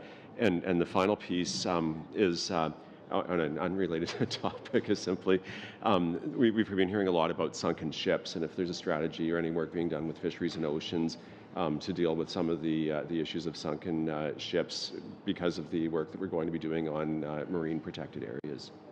So there's a lot there. I guess I'll start with the last one. Obviously, it's for the Minister of Fisheries and Oceans, but I know that's something that he is, looking at very closely. So we are very committed to our 2020 biodiversity goals and targets.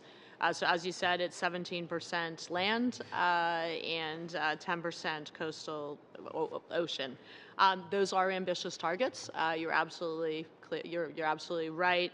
In terms of meeting 17%, we need to work with the provinces and territories because a lot of that land would be provincial land, and so we're working with them to reach it.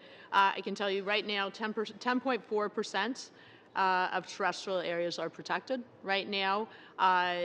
So there's a ways to go in that regard. 0.9%, 0.9. So a ways to go when it comes to marine areas are protected. In Budget 2016, you saw that there was funding that you identified for Thai Dene Nene, as well as Lancaster Sound, so that is a start. We also committed in our agreement with the United States on the part where we looked at the Arctic, and we looked at just in general what we can be doing more in increasing the areas that are protected there.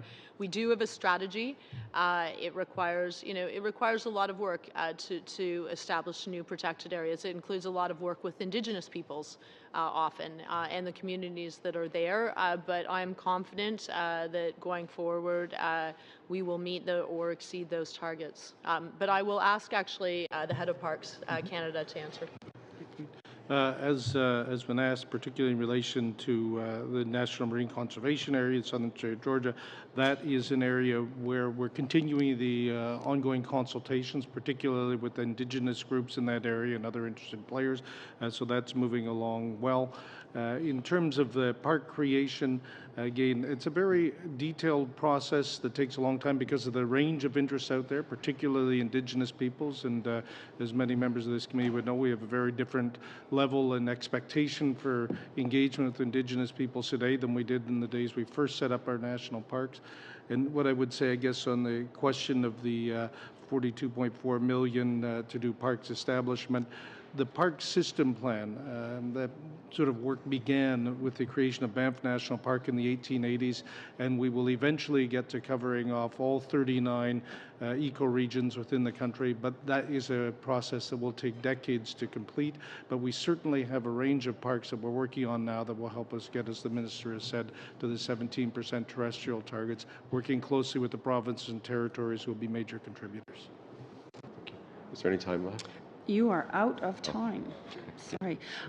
So I just wanted to thank you very much for giving us the full 2 hours. It allowed us to have questioning by everyone around the table, which was really nice to have that opportunity. We're going to move into voting on the main estimates, but I wanted to just ask, before we actually go to the vote, does anybody have any questions on the amounts that have been brought forward for us to vote on? Because now's our opportunity before we let the minister go. And her department heads, of course. Any questions on the main estimates? Just very specific, if the minister or perhaps Mr. Martin might be able to. We're going through a sea assessment of the Pacific Northwest LNG project right now. There's a number of First Nations chiefs in Ottawa, as you might know today. One of the questions we had about estimates was there any enhancement to the participation of First Nations people in these environmental assessments, and particularly towards the Pacific Northwest project and assessment. As you know, it's somewhat controversial, and there's a number of outstanding issues around the protection of Lilo Island. So there was a question about the budget estimate. Is there any enhancement? Sort of in there. I don't know. I'm happy to take this question. Okay. Obviously, engagements with Indigenous peoples is key. I know the agency has worked extraordinarily hard in terms of the Pacific, well, all projects, but Pacific Northwest, working extraordinarily hard. I think that there are 5 communities, am I right, or 6? 5 communities that are directly affected, and we've been working with the different communities to get their views, to consult, to engage with them. And I'm going to now ask, I will ask the head of SIA to provide some comments in that regard. So, Madam Chair, in terms of funding for the Indigenous groups to participate in the EA, the agency has funds to provide participant funding monies to those groups that wish to participate at various stages throughout the EA process. And each time we go back to consult with them again, we make monies available as well. Okay, thank you. Ms. Gladue. Thank you. I just have one question, and it's about infrastructure to support the damage that we're seeing in the permafrost. I saw some horrific photos. Is there any money in this budget to go towards that infrastructure? So in terms of, so you're talking about the permafrost that is melting, which is a very significant issue with Indigenous communities. We are committed to supporting adaptation. There is funding. We are also going through the process with the provinces and territories. I have spoken with the ITK representing the Inuit. They are very engaged with this process. Northern communities generally are weighing into this, and we will be looking at what more we can do to address adaptation. That is a really important point. It's not just about how do we reduce emissions. We have already seen for, in particular, Indigenous peoples, their lifestyle is under threat. Okay, Mr. Shields, really quick, because it's really, I'm trying to focus on getting to vote on the main estimates. Money and funding in a sense of invasive species. We deal with the municipalities ending up in the province with aquatic zebra mussels, the rest of it. You've got invasive species, but I don't see any money in there to deal with the issue. So our freshwater, protection of our freshwater is absolutely key. There is funding. I will refer to my deputy, who seems to have it right there, to talk about this. So there was the one specific commitment made in Budget 2016 was $197.1 million over 5 years for fisheries and oceans to increase ocean and freshwater science monitoring and research overall. It doesn't do anything about invasive species. There is an existing program. Oh. Thank you. Mr. Cullen? Very brief. Very briefly. There were some program cuts in that budget you referred to earlier, Mr. Martin, with respect to the Global Environmental Monitoring System, GEMS, as it's often known. Is that funding actually going to be replaced? And a second question is that there were cuts to the Environmental Emergencies Program as well. Are those funding cuts going to be replaced in 2016 in your estimates? The answer to both questions is no. Can we ask why not? Those were... So the GEMS program is run by UNEP. We remain a part of it, but we are not playing and we remain a part of it. We contribute science in support of the GEMS program, but previously we were actually the host of the GEMS program, so we are not renewing that. That was a decision taken some years ago. Specifically on environmental emergencies, we looked hard at our business model on environmental emergencies in order to try to find the most effective way to do it. And we consolidated all our efforts into a single center in Montreal. It's highly technology enabled. It provides, I think, we believe, a superior level of service. But there are issues related to implementation in terms of how we quickly ensure we have people on the ground in order to respond and to help to contribute to the response to an environmental emergency. And we are continuing to look at that. So that was the specific question. We have not lost any people on the ground. Okay. When that program was cut, there was great concerns about Mr. that. Cullen? Point of order, Madam Chair. I'm gonna cut really what we're supposed to be doing at this point in time. We did have quite a few rounds of questions. I gave additional rounds of questioning so that you could get at some of those things. But right now, we're just trying to vote on the main estimate. So if I could move into that, please, so we don't run out of time. And while we're doing that, Minister, thank you very much for giving us so much time with your department heads. We really appreciate it and the excellent questions, answers to our questions. There's obviously lots more discussion to be had, and you've left the door open for us to keep that dialogue going with you and your department. Thank you. Thank you. I just want to thank all of you for all your hard work. I really do appreciate it, regardless of what party you're from. I know you are all committed to protecting our environment, tackling climate change, and growing a clean economy. So thank you, and I look forward to your suggestions on a whole range of issues. Thank you. Okay, so pursuant to Standing Order 81-4, the main estimates for the fiscal year ending March 31st. Hang on, team. I need you at the table, always. All right. You know what? I'm going to wait. I'm going to wait 2 minutes, give everybody a chance to do their thank yous, and then quick back, because we really need to get this done. Yes, we are going to be done if everybody focuses. So, on.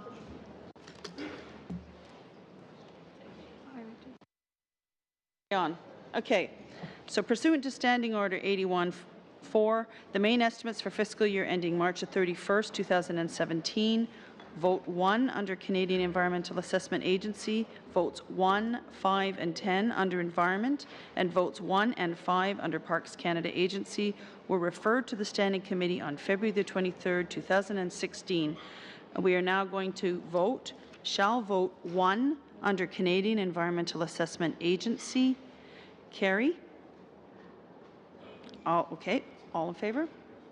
Okay, that's carried. Shall vote 1 under Environment. Carry? Anyone opposed? That's carried. Shall vote 5 under Environment. Carry? All in favor? Thank you. That's unanimous. Shall vote 10 under Environment. Carry? All in favor? Anyone opposed? Okay. Shall vote 1 under Parks Canada Agency. Carry? Thank you very much. No one opposed. Shall vote 5 under Parks Canada Agency. Carry?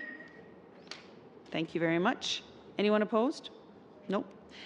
And shall I report the main estimates to the House? Thank you all. That'll be my first report to the House, so thank you for that. Oh my word, yes. I haven't done that before. Okay, so the next order of business that we weren't able to do at the last meeting was we had talked about doing a press release quite some time ago. Did everybody have a chance? We're just putting it around again for you to have it in front of you while we try to move it. I personally believe it's really important for, and I think we all do, for the public to know what we're doing here and have a sense of what we're doing in our work plan. So I'm anxious to get it out there.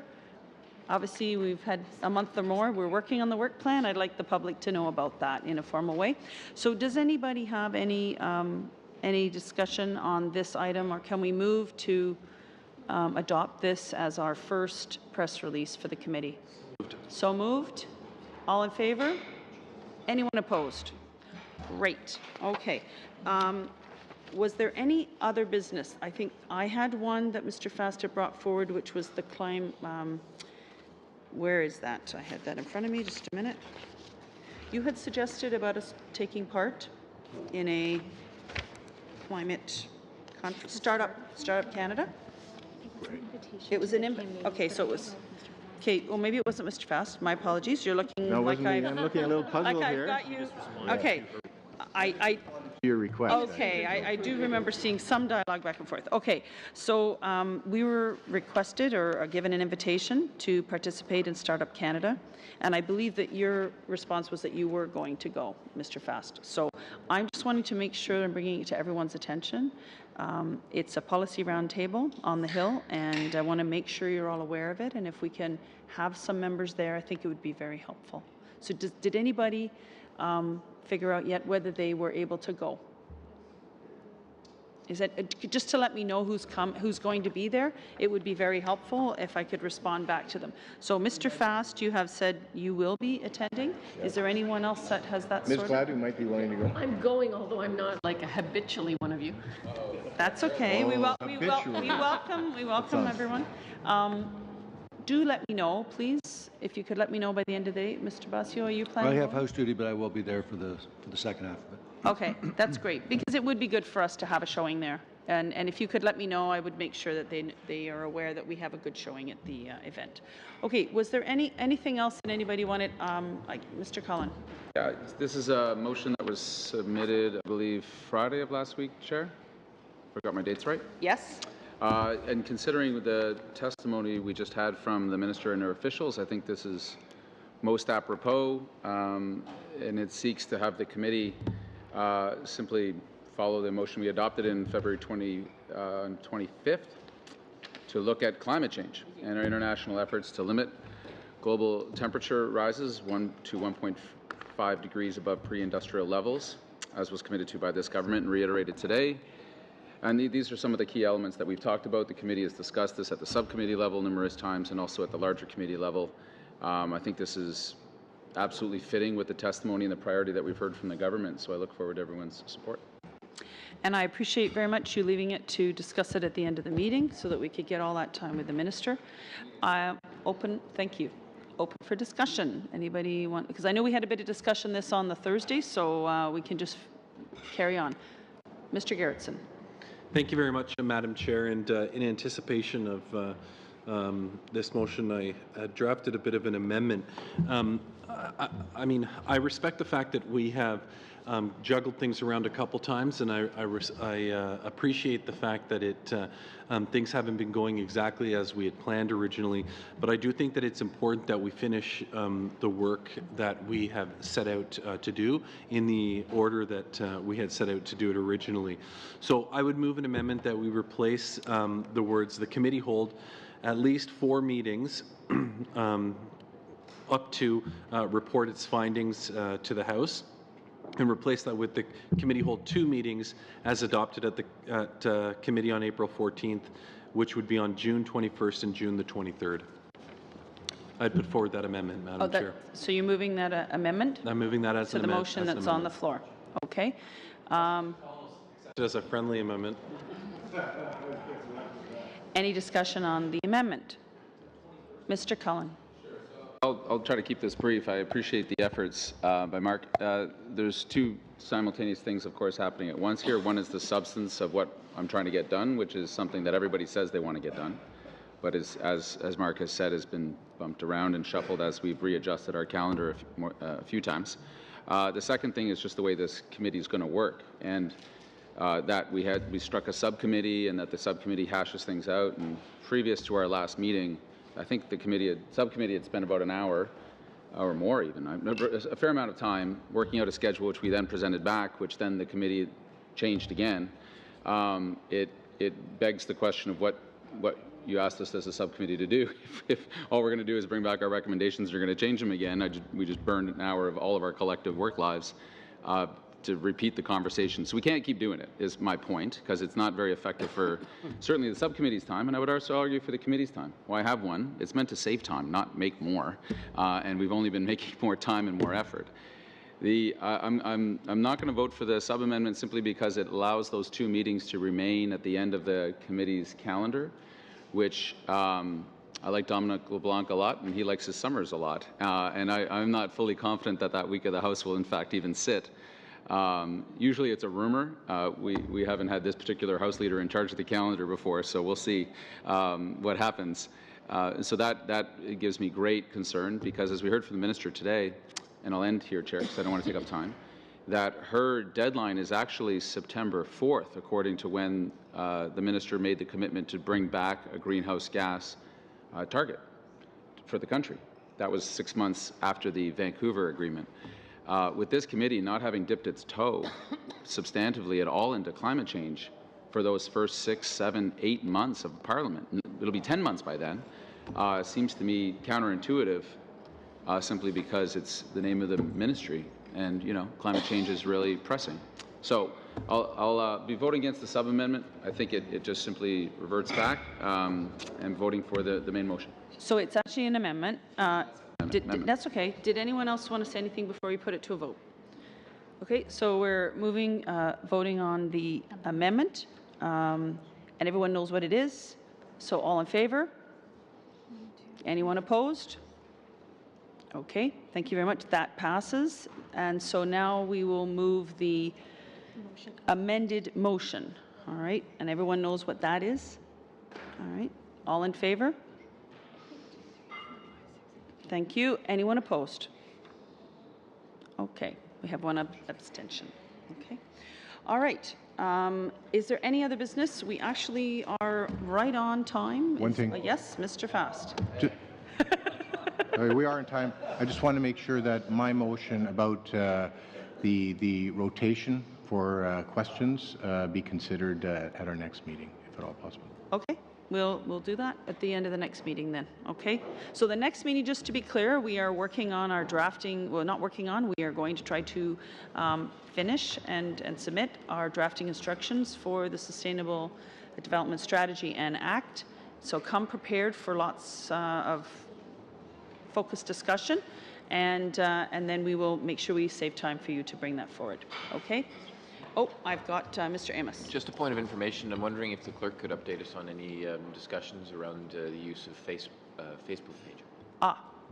Okay. We can make sure we have that on the record for. I think you brought that at the last meeting. So, okay. Thanks very much, everybody. That was a great meeting. Thank you.